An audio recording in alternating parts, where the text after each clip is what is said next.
నమస్కారం. ఆంధ్రప్రదేశ్ రాజకీయాల్లో శాశ్వత మిత్రులు, శాశ్వత శత్రువులు ఉండరు అని చెప్పడానికి ఇప్పుడు మీరు చూడబోతున్న ఈ దృశ్యమే ఒక పక్కా ఉదాహరణ. ఉమ్మడి ప్రకాశం జిల్లా పొలిటికల్ సర్కిల్స్ లో ఇప్పుడు ఎవరూ ఊహించని ఒక సంచలన పరిణామం చోటు చేసుకుంది.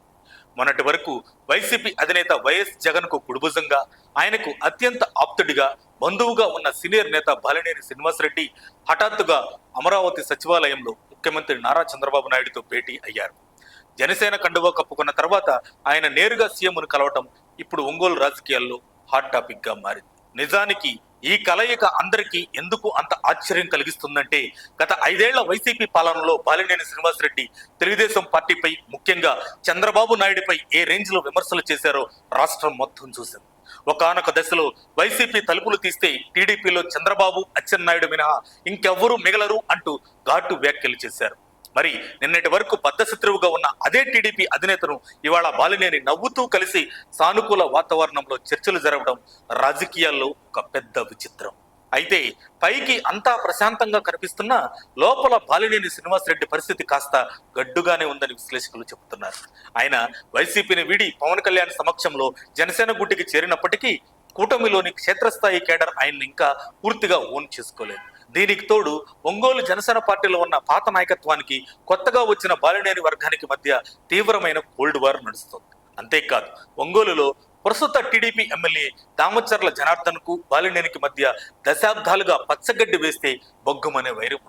దామచర్ల ఎట్టి పరిస్థితుల్లోనూ బాలినేని జోక్యాన్ని సహించే పరిస్థితి లేదు.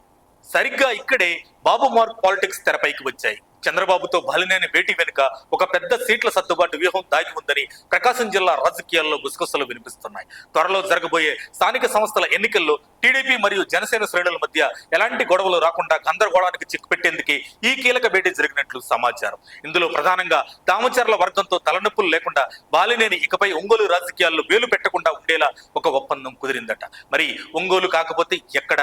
దానికి చంద్రబాబు దగ్గర ఒక బ్రహ్మాస్త్రం ఉంది. అదే నియోజకవర్గాల పునర్విభజన. ఏపీలో డీలిమిటేషన్ ఖచ్చితంగా జరుగుతుంది కాబట్టి ఆ పెరిగే కొత్త సీట్లలో బాలినేనికి ఆయన కోరుకున్న చోట లేదా వేరే నియోజకవర్గంలో అవకాశం కల్పించేలా భరోసా దక్కిందని టాక్.